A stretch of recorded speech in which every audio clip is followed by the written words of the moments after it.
for the first talk of today. So first up, we have Lubomila Jordanova. She's the co-founder and CEO of Plan A, a software company that helps businesses measure, monitor, and reduce their carbon footprint. Lubomila, are you there?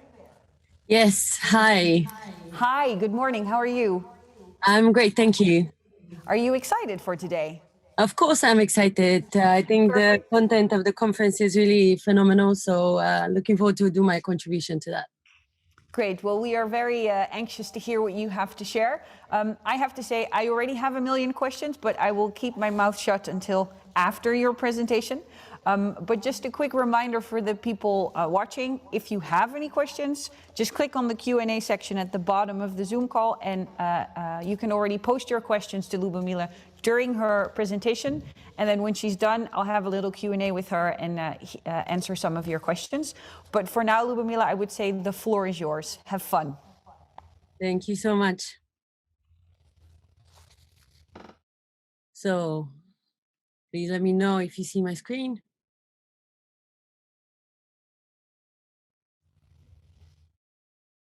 Yeah. I'm assuming this is a yes, fantastic. Hello, everyone. My name is Lubomila, and I'm the CEO and co-founder of Plan A. Today, I would like to share with you a bit more about my story and also what I think is the responsibility and role of technology in addressing climate change and setting us up for a sustainable future. So starting off maybe unconventionally, a few years ago, I was planning to be on a beach like that, and I was essentially imagining turning into a professional surfer within 1 week and essentially achieving something similar as part of a trip that I went to in Morocco. What ended up actually happening was, first of all, I didn't become a professional surfer. That was quite quickly established. But quite quickly, I was able to see that neither the beach looked like the photo that I showed before, nor the reality on this beautiful kind of landscape was the one that I expected. What I ended up seeing was actually this, a beach covered in plastic, a lot of evidence of human existence, and a lot of different little contributions that were made over time and had also shaped and taken a different form because they had been for so long left there. This was essentially a big revelation for me, and actually I for the first second was shocked. For the second, I decided to do something. I stood up, I decided to collect some trash, and within a short amount of time I ended up collecting a lot of plastic bags, a lot of different bottles, and also clothes, even construction pipes and so on. And what this left me with was a bit of an amazement in a negative way about how actually people that were benefiting economically from tourism and also from the beautiful nature that they had were disregarding actually all of this pollution. At that point of time, I was living in London. I was working in a fintech job, nothing to do with sustainability. I've studied and also have always professionally been in finance and business. So not really connected to the topic of sustainability, which at that point was not necessarily also the most vivid one in our society. I was working in the middle of London and was incredibly happy with the job that I was having then. I was working for a company that was growing rapidly, and also there was a lot of different things happening in London at that particular moment in the finance and fintech sector. But this trip was shocking enough to leave me not only thinking, but wanting to do something. So I started questioning myself, how are humans impacting our planet, and what is actually the point of us living on this planet and not taking care of it if we really want to be having this constant access to natural resources and all these wonderful benefits that we get from nature. I did what many people do in the beginning of a journey when you're not necessarily familiar with a topic, but you really want to learn. I read a lot of books, I listened to a lot of podcasts, watched videos, subscribed to some magazines, and ended up essentially developing a good perspective on what scientists were thinking about sustainability and climate change. I was doing this in the free time that I was having after work, also over weekends, and became quite frankly obsessed with the topic, and was so obsessed that at some point it drove me to decide to quit my job. I quit my job and decided to build essentially one experiment, and that was essentially looking into a data model that was considering, on one hand, the biggest climate change issues, and on the other side was looking into the most amount of funding that was going towards climate change. This model was a comparative data set that was considering what the World Bank was saying, what the UN was saying. And to my surprise, there was no positive correlation at the end of this experiment. There was no positive evidence that the biggest environmental issues were also the ones that were getting the most amount of funding. The second experiment that I did was conducting 300 interviews. These interviews were set of questions that would allow for different types of professionals to explain how they thought about sustainability, how they thought about climate change, how they embedded this topic into their own existence. Again, to my negative surprise, what I ended up with was a set of opinions, a lot of different views, but very little kind of fact-driven approaches to thinking about sustainability and climate change. These two experiments led me to define a set of learnings that were also combined with all the things that I learned from the books and from the speeches and kind of discussions I followed from the scientific field that have driven my activities today. The first one was that businesses were the key to addressing climate change. After doing all these experiments, after learning from these scientific papers, what was really evident was that businesses had an incredibly crucial part to play in addressing climate change. On one hand, because they were really innovative and they were willing to change and they were able to adapt. But on the other hand, because they had so many people to influence and so many lives and choices to influence. The second learning was that climate change science was the source of knowledge and solution, but it was not used enough. All of these podcasts, all of these books that I read were stipulating more or less the same. They were all speaking about different angles of the climate change crisis, but they were not necessarily giving a confident picture of how the future is going to look because they were not seeing enough action that was taken as a result of all the evidence that science was giving. The third learning was about the necessity to develop a collaborative approach. Climate change is a big set of issues. It's not one single problem. And what this meant that there's a lot of different stakeholders and different little activities and big activities that we all have that need to be all addressed simultaneously. And as much as the businesses matter, also the governments do, and the NGOs and the scientists and also the citizens with all of their choices in order to address climate change. These three learnings have stipulated the mantras, the sets of values and perspectives that now I have been using for the last 5 years in the building of my company.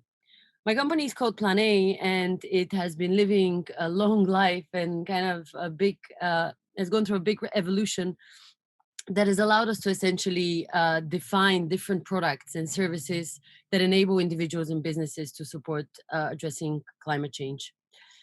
The first product that we developed was our academy. This is a place where you can learn about climate change. You can also educate yourself, connect to other people that are also on their journey. And it doesn't really matter if you're a citizen or if you are company or a government. There's a lot of resources that just give you an idea of how you can engage yourself with the topic. The second thing that we built, and this is where this data-driven and science-driven element of Plan A comes in play, has been our algorithm. Our algorithm looks into data points, more than 300,000 of them, related to waste, oceans, forests, wildlife, energy, and sustainable living, and enables businesses and individuals to prepare for what climate change is holding up for them in terms of climate risk, in terms of disruption of supply chains, in terms of disruption of infrastructure. This algorithm is the work of my phenomenal scientific team that essentially has been able to tap into all the different elements that lead to a really well-defined combined picture of how our planet looks now and how it would look in the next 30 years.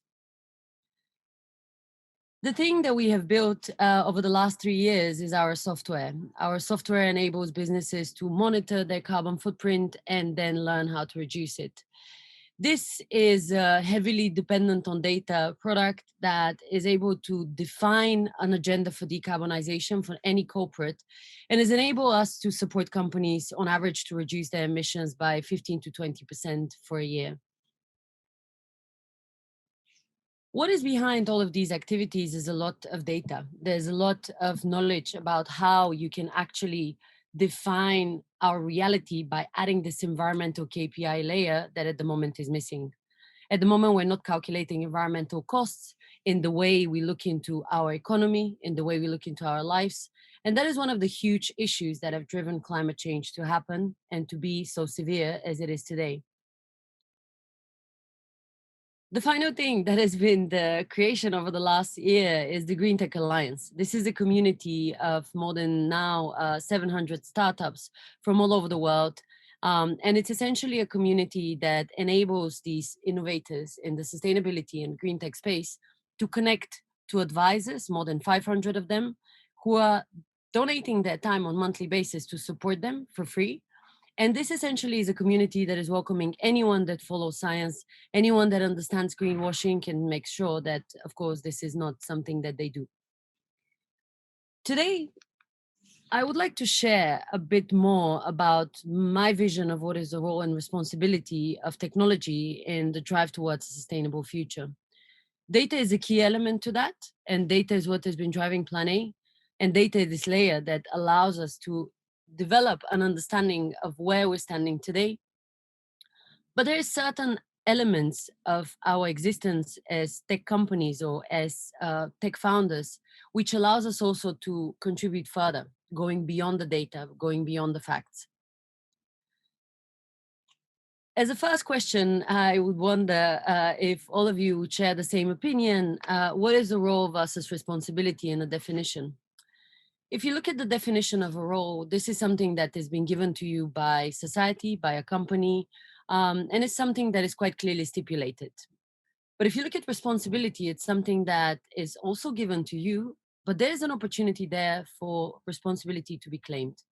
And claiming responsibility also means that you essentially have a really good and in-depth perspective on how your time is spent and what is meaningful to you. If you look at the role of technology, there's actually quite a lot that we can already claim as our responsibility in the drive towards a sustainable future. First of all, it's about optimization of processes. If you look at data, any data that we sit on at the moment, we're only using less than 5% of it for enabling better decision making that is environmentally friendly. By optimizing processes, we should also optimize for sustainability. And regardless of the fact that we build fintech products or we build blockchain or we build social media products, it is our responsibility to add this layer related to sustainability in any of our offerings, because this changes the mindset of the people that are using these products and the employees that are building it. The second important element is about resource management. We have access to a lot of funding. We also have access to a lot of opportunity. The tech sector is one that is quite generous, especially if there's a certain element where you're living by the market dynamic. But the way our processes are optimized, regardless if we're talking about physical production or we're talking about the software development, our processes are not aligned to resource management that is mindful for the planet. If you look at all these stages that you see here, closing the loop is something that we have not been able to achieve yet, and this is what we should be striving to do so. So whatever product you're building, your role is also to think of how to manage resources mindfully by making the most of what you already have and by making choices that could allow for the planet to not be as exhausted as it is today. Another responsibility that actually is also a role is engagement. Here, I've given examples of what's happening in the fashion industry, but I think it could be applicable to any industry that you can think of these days, is about the engagement of your clients with the topic of sustainability. On the right-hand side, you have an innovative business model that is actually solely focused on secondhand offerings. So kind of the sustainability element is embedded into the product itself. But then on the left-hand side, you have a big conglomerate that has added a filtering system that is specifically dedicated to sustainability.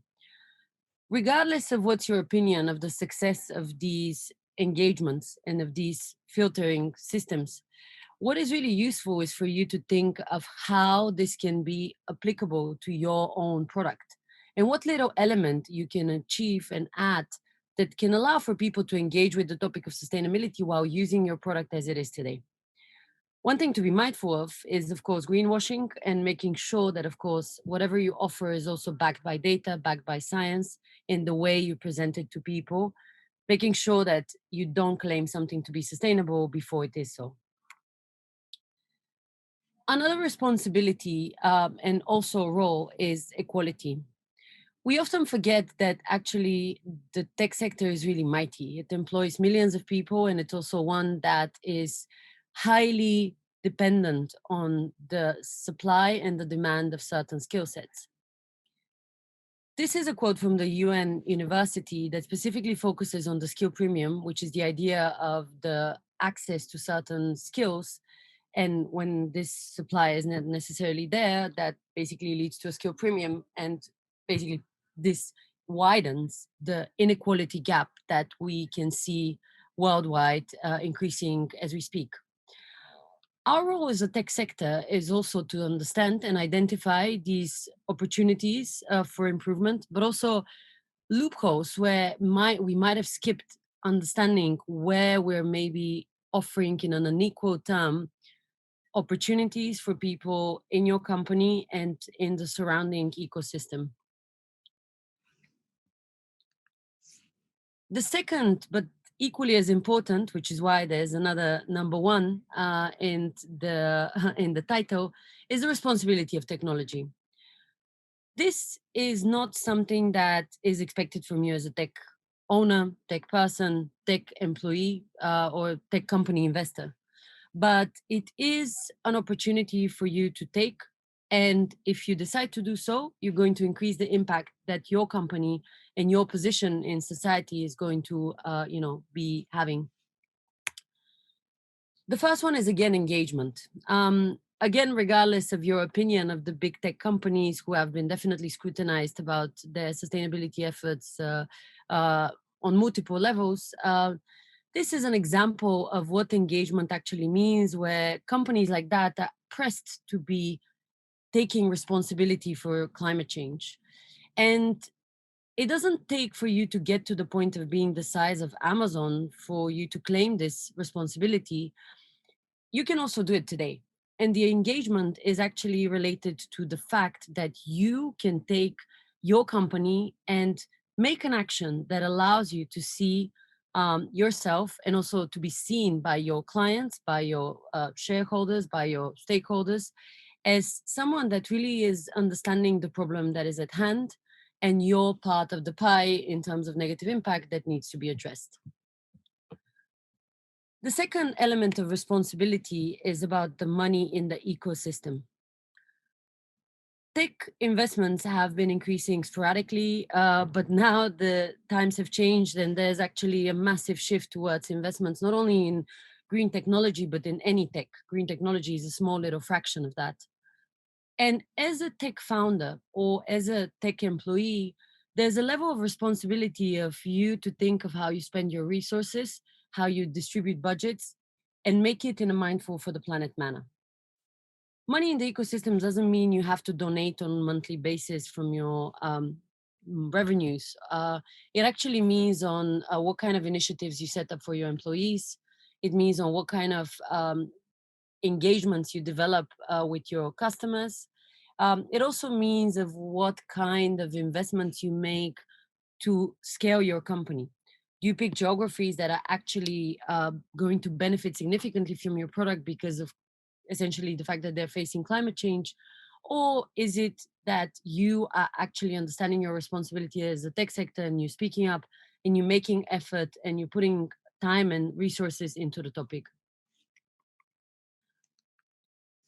Another responsibility is related to transparency. Here you can see the distribution of greenhouse gas emissions caused by humans. And you can see quite of a wide distribution amongst multiple different topics. But what is evident from here is that there's a lot of topics that we don't cover on day-to-day basis. We don't look at temperature, we don't look at making things like cement, steel, plastic. That's kind of in the background. Electrical, like all the plugging in and so on. And probably we speak a lot more about transportation and about agriculture, which of course are significant contributors to the CO2 emissions created by humans. What this graphic stands for is the idea that we need to allow for data to drive the decisions that we make related to anything going on with our company, with the way we build our teams, with the way we distribute budgets.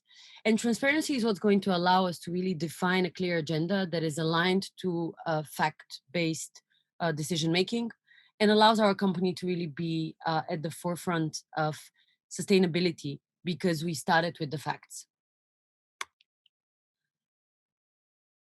An important element that is a responsibility that is not always claimed is actually the externalities. What I mean by this is the idea that you, as a company that is producing, for example, something, might not always be looking into all of the details that are contributing to the way you are negatively impacting the planet.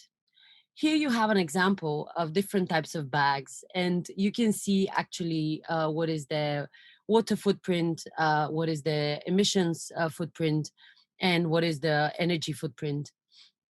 What you can see quite clearly is that it takes a lot of use of a certain product to become really sustainable. And in this particular case, the last bag that is obviously the most sustainable choice is not necessarily the least exhaustive in terms of production, and it takes a lot of times for it to be used in order for it to reduce its negative impact. If you take a tote bag, the ones that we buy or get as a gift from Cotton, it takes 170 times for you to use it until it's actually less exhausting than the paper bag. So when you're building products and when you're thinking into developing them further, always make sure you understand the externalities of them, because one tote bag might seem like a good idea as a merchandise product, but really it isn't if you have not educated your employees or your customers to use it in the appropriate way that is really sustainable for the planet. And a final element that is quite often overlooked is education. It's our responsibility as the tech sector to really educate our teams and our customers on why it really matters to be taking care of the planet. What this means is that these hundreds of millions of people, as stipulated here by this Quora question, who have been employed by someone, who are paid on a monthly basis by someone, are willing to listen to your opinion about what topics matter. And they're actually most likely going to be willing to work for you because you have aligned to their own values. So with this in mind, it is of utmost importance that we use our chance as employers, as employees, as team leads, to take a stance on the problem that is ahead of us and really take the time to help people understand why it really matters to them, regardless if they're a front-end developer, regardless if they're a project manager or a product manager, product owner, and so on. There's a need for them to understand that their part of this whole shift that we're looking to get to is incredibly crucial, and they have a lot to influence. As a final comment, I would like to leave you on a positive note with where does this leave you? I know I gave a lot of arguments on why you need to take a responsibility and what is actually the role of tech in this particular discussion.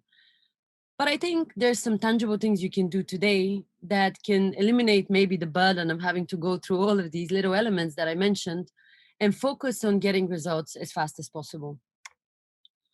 The first one is about working for a company that takes a stance on sustainability. It's not about, the companies that are carbon neutral. Carbon neutrality really doesn't matter in the longer term game of sustainability because we really need to start reducing emissions.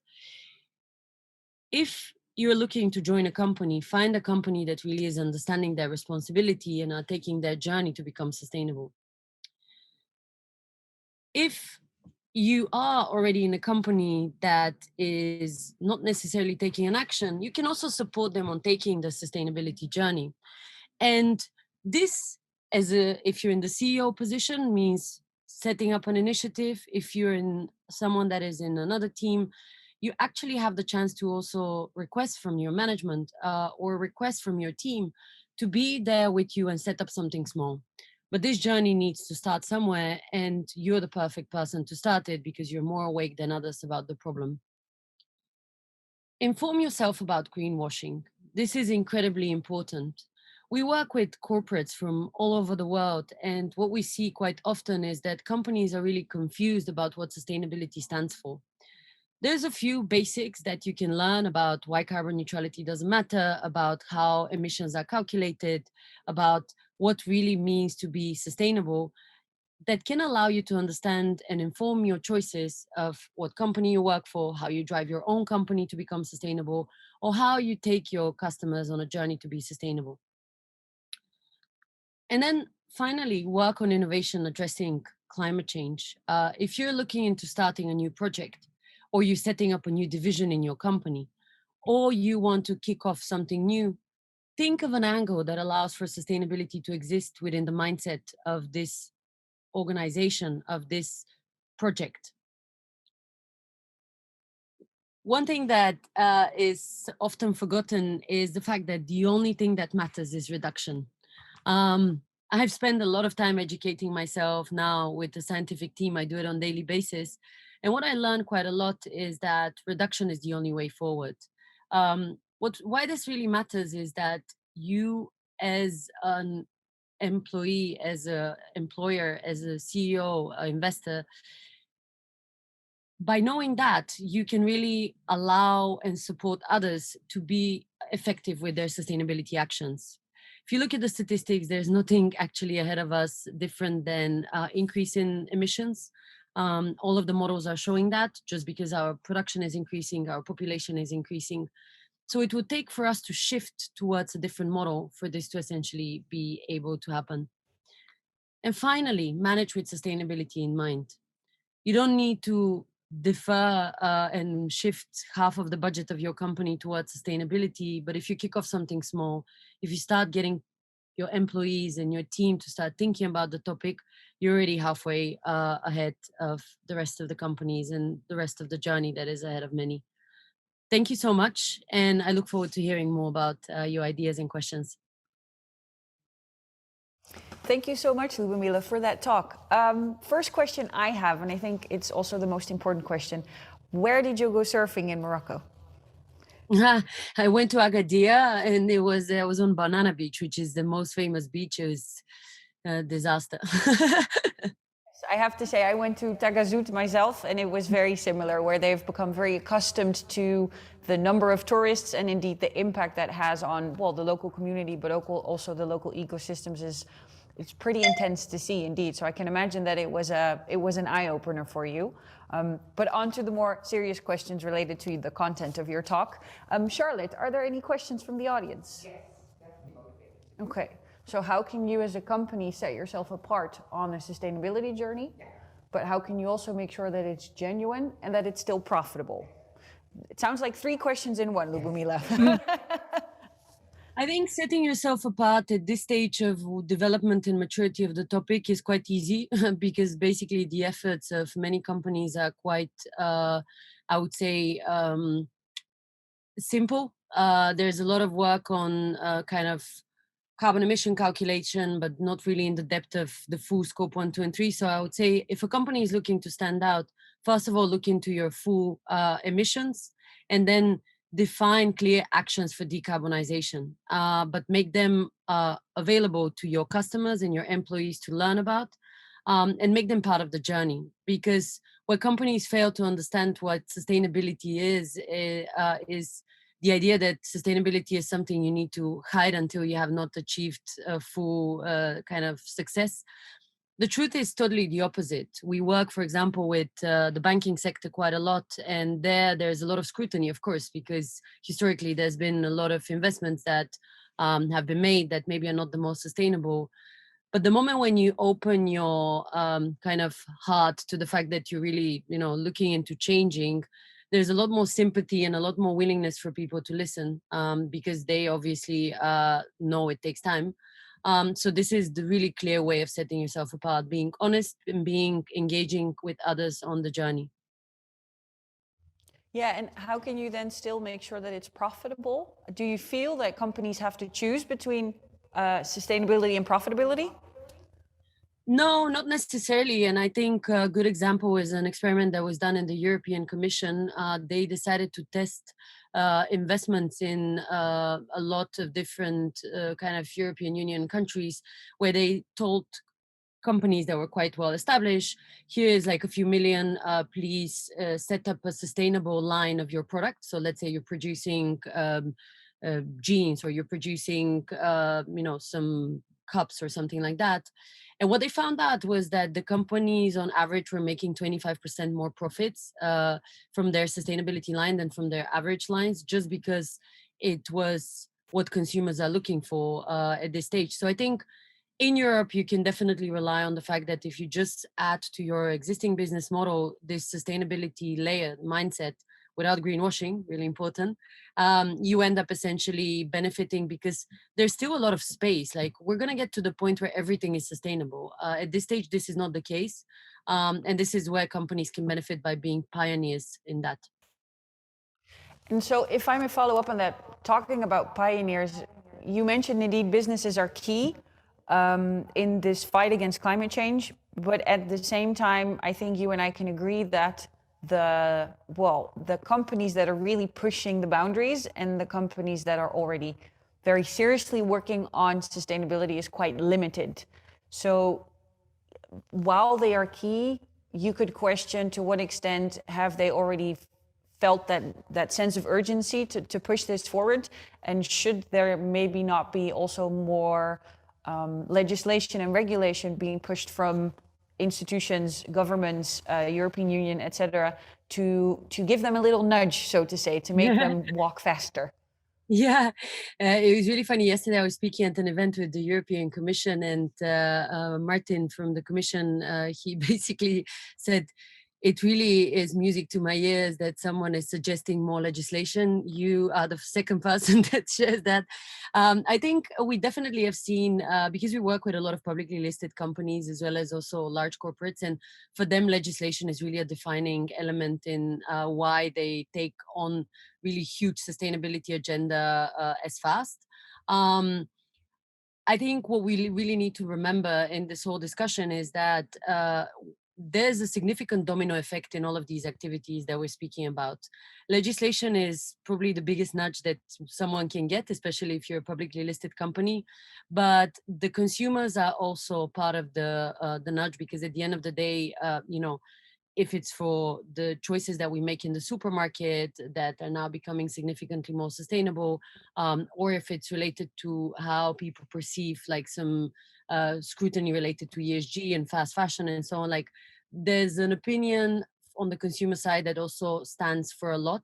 And I think companies at this stage have gone through a bit of a panic in the beginning, where they were, okay, the Green Deal is there, now we need to report a lot, TCFD is there for UK companies and so on.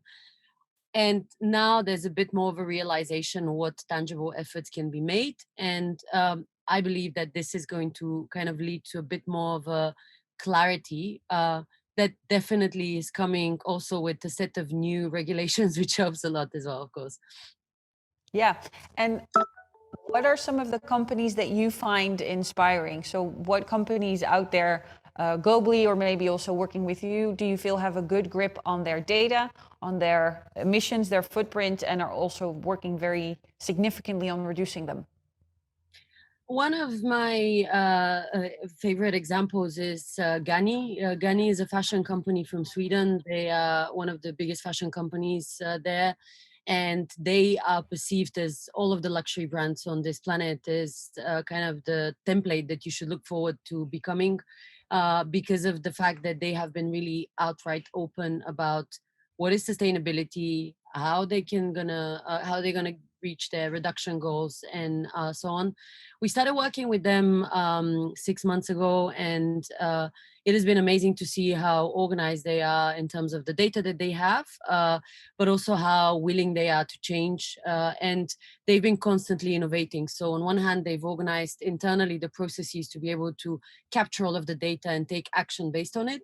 But on the other hand, they look into their business model. And for example, they announced an initiative with Levi's where they're doing secondhand jeans. They announced also another initiative where they're using waste from their products and turning it into other furniture, other types of products. And a second example that I think is really relevant to this audience is the venture capital fund Albion we work with in London. They are later stage growth stage fund, and they're really amazing. They're one of the first funds that are looking into the CO2 emissions of their portfolio. So like really diving deep into the data of what can change even on a third party level. And they're doing it in a very honest manner. They're involved in all the engagements that we organize, but also in initiatives related to the industry as well. And it's really exciting to be working with these companies. And so this investment company vets its entire portfolio basically to assess the impact, and then most likely will change the way they invest based on the outcomes as well. Indeed, yeah. There's a part of our platform that is focused on ESG. And as you probably know, environmental, social, and governance metrics are quite important for investments and for finance related industries. For them and for any fund, the calculation of CO2 emissions is related not only to their own facilities and maybe the vehicles that they have, but their scope 3 is their investments. So a huge proportion of their CO2 emissions comes from their investment. So it is of utmost importance for them to really start understanding, okay, we've made these investments, how can we first of all get them to change? And then as a second stage, how can we really become better at choosing companies we put money into, or influencing the upcoming portfolio companies to become better before they even join the family? Yeah, and then I can imagine that having the data actually serves as a conversation starter also with the companies that they then invest in. Indeed, yeah. And I think at this stage, and I cannot stress this enough, there's really a lot of opportunity for companies of all sizes and all industries to claim this pioneer in sustainability position if they really do it in an honest manner. Because as much as we hear a lot about sustainability, the truth is that a tiny little proportion of the companies all over the world is really focusing on this topic. In Europe, there's a lot of buzz. There was just now an initiative, a fantastic initiative, Climate Act, announced in France with 200 companies signing up to fully disclose their scope 1, 2, and 3. But these are these little sparkles that we get, especially if we're deep into the community.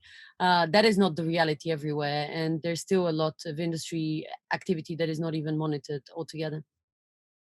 Interesting. Let's move over to Charlotte, because I think there's some more questions.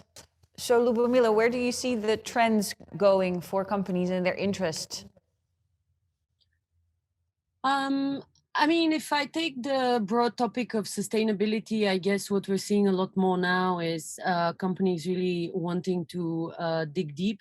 Again, for those that are a bit more mature to the topic of sustainability, we see a lot of interest in carbon capture because we allow for companies to compensate their efforts with not carbon neutrality. We don't offer that because we don't believe in it, but we offer kind of the possibility to extend your impact outside of your own company. Carbon capture is definitely something interesting because it feels a lot more tangible to the company in terms of what is the impact. And then another thing that we really have seen a lot and has been quite interesting to work with in especially in the finance and tech sector has been engagement of employees in a lot of depth in terms of the kind of data collection and so on. So getting the employees to become ambassadors of the sustainability topic, first of all, to get the work done, but then second of all, to obviously allow them to be part of the shift that the company needs to go through. Okay, Charlotte, any final questions? Okay, big question. So, a student watching is saying that she's very interested in the topic of sustainability, but she has to admit that it's quite broad and sometimes a bit overwhelming. So she would like to know what you would advise her in terms of starting a career in sustainability. Where would you advise her to start? I think it's really important for her to start where she is at the moment, and that means like if you are a person with a passion for technology, for engineering, focus on that. The space is exploding, and we need engineers. And there's no barrier to entry because you don't know enough about climate change. We have now more than doubled our team since the beginning of the year. So if she's interested, she should give me a call. But basically, what we've noticed along the way is that in the beginning, we were hiring people that were quite knowledgeable about sustainability because we were not that many and there was not that big of a space and so on.